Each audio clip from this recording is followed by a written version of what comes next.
Hello dear students, कैसे हैं आप सभी लोग। आई होप आप सभी लोग अच्छे होंगे। बच्चों, आज हम पढ़ने वाले हैं क्लास 12 की फिजिक्स का एक बहुत ही ज़्यादा इंपॉर्टेंट क्वेश्चन है, बायो सेवर्ट का नियम लिखिए।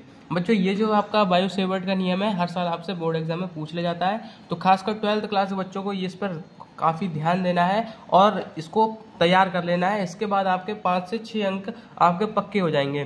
तो ठीक है ना, तो फटाफट से स्टार्ट करते हैं। तो सबसे पहले बच्चों, मैं इस डायग्राम को आपको समझाऊंगा और इस डायग्राम के द्वारा आपको क्या लिखना है वो समझाऊंगा, फिर आपकी मैथमेटिक कैलकुलेशन में करके दिखाऊंगा। ठीक है ना, तो बिना टाइम को गवाए फटाफट से इसको मैं समझा देता हूँ। देखिए, यहाँ पर मैंने क्या किया है, सबसे पहले मैंने एक लिया है धारावाही चालक। देखिए बच्चों, ये जो हमारा क्या है, एक धारावाही चालक है। ध्यान रखना, ये हमारा क्या है, एक धारावाही चालक है। इसके अल्पांश क्षेत्र, ये छोटा सा क्षेत्र मतलब डेल्टा एल, इसको हम मान लेंगे। ठीक है ना, डेल्टा एल। ठीक है, इसको डेल्टा एल मान लिया मैंने। देखिए यहाँ पर डेल्टा एल लिया मैंने।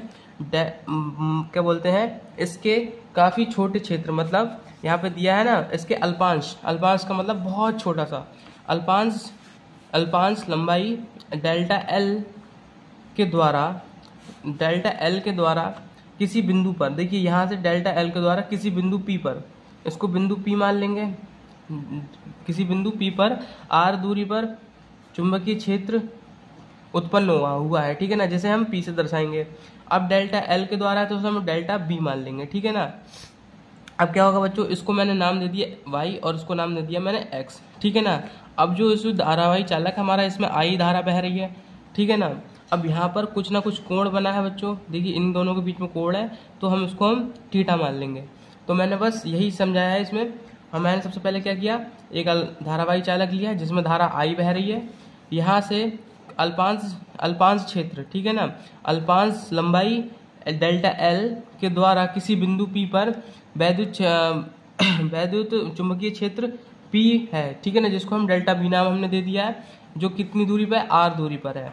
ठीक है, यहाँ तक आपको समझ में आ गया होगा। अब जो लिखना है बच्चों, वो मैंने पहले ही लिख रखा है ताकि टाइम आपका वेस्ट ना हो। तो ये आपको डायग्राम बना लेना है, उसके बाद लिखना है किसी धारावाही चालक के अल्पांश, किसी धारावाही चालक के अल्पांश डेल्टा एल, अल्पांश लंबाई डेल्टा एल के द्वारा किसी बिंदु P पर उत्पन्न चुंबकीय क्षेत्र डेल्टा बी निम्न बातों पर निर्भर करता है। किन किन बातों पर निर्भर करता है। पहला, चुंबकीय क्षेत्र डेल्टा बी धारा आई के समानुपाती होती है। ध्यान रखना है, चुंबकीय क्षेत्र मतलब चुंबकीय क्षेत्र डेल्टा बी धारा आई के, ये जो धारा आई है इसके समानुपाती होता है। इसको हम लिख लेंगे सबसे पहले डेल्टा बी समानुक्रमानुपाती आई। ठीक है, डेल्टा बी हमारा किस पे, क्या बोलते हैं, किसके समानुपाती है, आई के। तो इसको समीकरण हमने एक रख लिया है। ठीक है, अब दूसरा क्या है, चुंबकीय क्षेत्र डेल्टा बी तार के अल्पांश लंबाई डेल्टा एल के समानुपाती होता है। देखिए यहाँ पर जो डेल्टा बी है डेल्टा एल के समानुपाती होता है। ठीक है, तो इसको लिख लेना है डेल्टा बी समानुपाती क्या है, डेल्टा एल के। इसको समीकरण हमने दो दे दिया। अब क्या है, चुंबकीय क्षेत्र डेल्टा बी, चुंबकीय क्षेत्र डेल्टा बी साइन थीटा के समानुपाती होता है। देखिए चुंबकीय क्षेत्र, क्या बोलते हैं, चुंबकीय क्षेत्र डेल्टा बी थीटा के क्या है, साइन थीटा, मतलब थीटा का मतलब साइन थीटा ही है, के समानुपाती होती है। तो हमने क्या लिख लिया, डेल्टा बी समानुपाती साइन थीटा। इसको समीकरण हमने 3 दे दिया। अब क्या है कि एक चीज रह गई बच्चों, ये चौथा लिखना है आपको। आपको बता दूं चौथा क्या है, यह है, यहाँ पे लिख देना है। ये चौथा मैं नाम यहाँ डाल देता हूँ। ठीक है बच्चों, चौथा है ये, क्या है, यह अल्पांश लंबाई तथा, देखिए यह है अल्पांश लंबाई तथा बिंदु P के बीच के दूरी के वर्ग के व्युत्क्रमानुपाती होता है बच्चों, व्युत्क्रमानुपाती होता होती है। ठीक है, ये लिख लेना है। ये कैसे लिखा जाएगा, ये लिखना है बच्चों डेल्टा बी, ठीक है, व्युत्क्रमानुपाती कितना है, इसके वर्ग के। ठीक है ना, बिंदु P के बीच की दूरी के वर्ग के व्युत्क्रमानुपाती होता है। ठीक है, ये आपको याद रखना है। यह अल्पांश लंबाई तथा बिंदु P के बीच की दूरी के वर्ग के व्युत्क्रमानुपाती होता है। तो डेल्टा बी अब व्युत्क्रमानुपाती क्या है, 1/r²। ये आपको याद रखना है।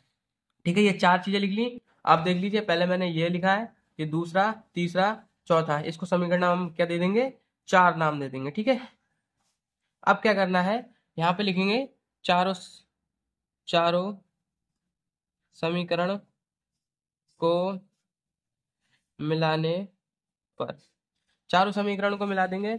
अब मैथमेटिक कैलकुलेशन होगी, तो मैं आपको मैथमेटिक कैलकुलेशन करके दिखा देता हूँ।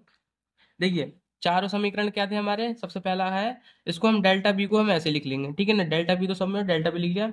समानुपाती क्या है, किसके समानुपाती है, आई के समानुपाती है, फिर डेल्टा एल के समानुपाती है तो डेल्टा एल लिख लिया, और साइन थीटा के समानुपाती है तो साइन थीटा लिख लिया। और क्या था हमारा चौथा जो था हमारा, वो था यह अल्पांश लंबाई तथा बिंदु पी के बीच के वर्ग के व्युत्क्रमानुपाती, तो डेल्टा बी व्युत्क्रमानुपाती है 1/r² के, तो वही लिख लेंगे। तो इसको 1/r² को r² ऐसे लिख लेंगे। अब क्या करेंगे बच्चों, जो नेक्स्ट स्टेप होगा डेल्टा बी तो हमारा ऐसे ही रहेगा, अगर हम समानुपाती का चिन्ह हटाएंगे तो बराबर चिन्ह लगाएंगे तो यहाँ पर हमारा कांस्टेंट के लग जाएगा, तो आई डेल्टा एल ऐसे लिख लिया साइन थीटा, ठीक है ना, अपॉन में r² ऐसे रहने देंगे। अब क्या करना है, डेल्टा बी बराबर, अगर हम के को हटाते हैं बच्चों तो यहाँ पर हमारा कांस्टेंट वैल्यू लग जाएगी म्यू नॉट अपॉन में 4 पाई, ठीक है। तो और हमारा क्या, आई तो हमारा ऐसे ही रहेगा, डेल्टा एल भी ऐसा रहेगा, और साइन थीटा ऐसे रहेगा अपॉन में r², ठीक है ना। तो यह जो हमारा निकलता है, ये फाइनल हमारा कंक्लूजन निकलता है इस डेरिवेशन का, ठीक है। तो आपको यही लिखना है। अब बच्चों यहाँ पर इसका जो क्या बोलते हैं, इसकी जो वैल्यू होती है म्यू नॉट अपॉन 4 पाई की, वो होती है 10⁻⁷ न्यूटन प्रति एम्पियर स्क्वायर, ठीक है।